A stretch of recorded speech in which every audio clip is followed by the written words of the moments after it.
Here is what I heard on CNN yesterday. I want you to listen to this. Cut one. I want to play one exchange that was kind of classic. Well, there were a lot of exchanges that were classic Donald Trump, but this one really stuck out to us. And Nagasaki were bombed, but now they're like full cities again. So right, it's really not something that, you know. So it's not as scary as people think, basically. So that was more Elon Musk than Donald Trump talking about, sort of suggesting that what happened almost 80 years ago, I think 80 years ago next year, the bombing of Hiroshima and Nagasaki, now it's okay. Kind of trying to blow off the impact of that. Okay. Some of us are responsible. Some of us listened to the entire 2 hours of Donald Trump and Elon Musk because it was an important conversation. And some of us realized that Donald Trump is truly terrified of nuclear war. He understands that it's the end of the world if we have nuclear war. And he warned maybe 7 times we cannot get into a nuclear war. When Elon Musk said, well, you know, the economy, he said, yes, the economy, but the number one killer of the entire system of the world will be nuclear war. And we cannot go into World War III. So he said that 7 times, at least, over and over and over again. I think it was his main point. And so, wait, classic Donald Trump saying it was no big deal? Wait a minute. His main point was that nuclear war is on the horizon and it cannot be an option. So here's what he actually said. If you want to put context with it, I'm showing you just because you need to tell your friends. You know, liars don't like liars. Okay? Nobody likes a liar. Even liars don't like liars. So you got to start talking to your friends and saying, look, here's the evidence. You have been lied to. You are being manipulated. This is Goebbels-style propaganda because it's everywhere.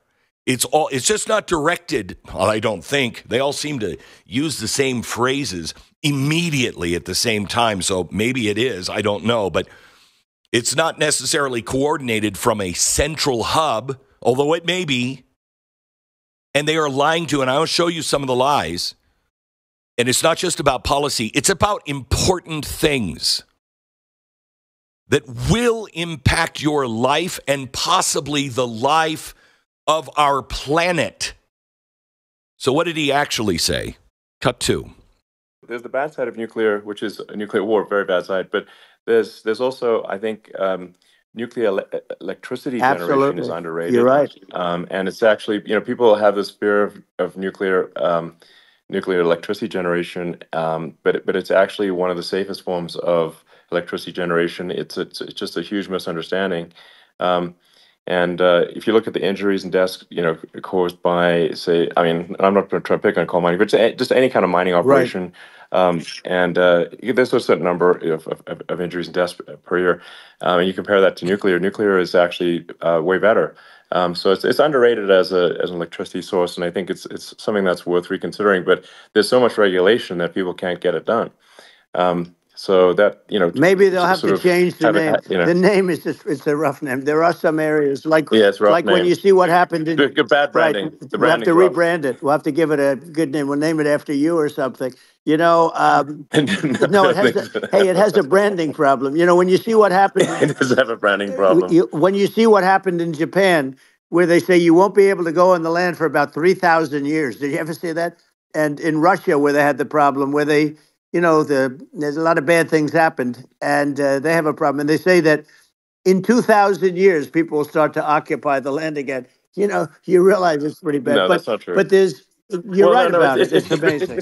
It's actually not that bad. So like after Fukushima happened in Japan, like people were asking me in California, are we worried about like a nuclear cloud coming from Japan? I'm like, no, that's crazy. It's actually, it's not even dangerous in Fukushima. I actually flew there and ate locally grown vegetables on TV to prove it. And I donated a solar water treatment, a solar powered system for a water treatment plant. And yeah, but you haven't because been the danger feeling is just, so well lately, and I'm worried about it. no, but I mean, I'm it's only just, kidding. it's I'm fine, it's like, Hiroshima and Nagasaki were bombed, but now they're like full cities again. So right. it's Well, that's really great. not That's something great. that That's um, great. so it's not as scary as people think, basically. But Yeah. So, was he trying to excuse and say what happened 80 years ago was not so bad? Is that what Donald Trump was talking about? Is that what Elon Musk was talking about? No, not at all. Not at all. I'm telling you, I think the media is going to do Donald Trump a favor. Did you hear? Play cut 3. This is Stephen Colbert. Listen to this. This is how out of touch they are. It's kind of been this moment where he has not been able to coalesce around a single attack line. I know you guys are objective over there, that you just report the news as it is. Oh, I know. CNN makes a... I know. Is that supposed to be a laugh line? I wasn't supposed to be, but I guess it is. Yes, it is, because everyone knows they're not fair and objective.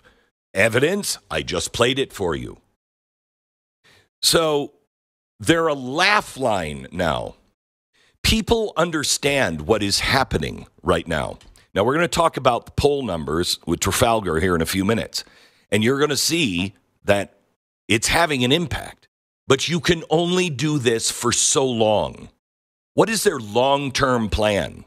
When they make her into this, sweet little girl who just wants to do the right thing, and she's got a teddy bear of a vice president, and they're just going to give America a hug.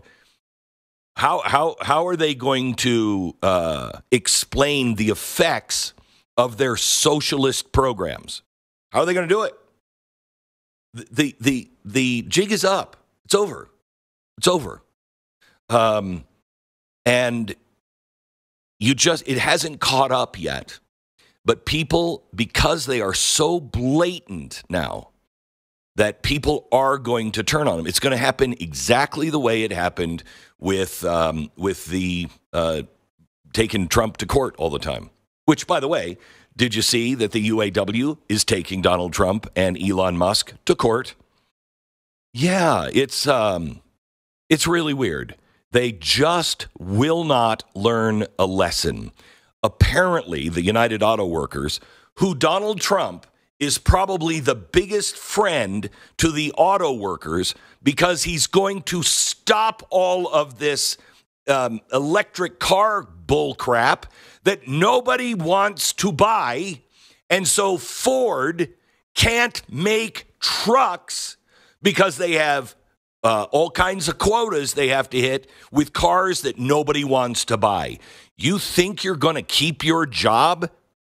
You really think that's the future auto workers? No, you're smarter than that. You know that.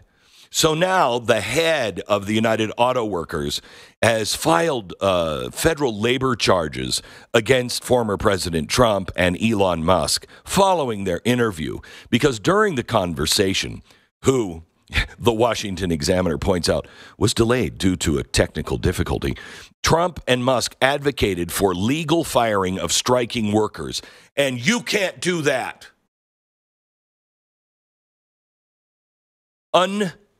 Unbelievable. Unbelievable. It's going to backfire on them. Because some of us have just had enough, and their lies are so blatant that it is going to come back on them.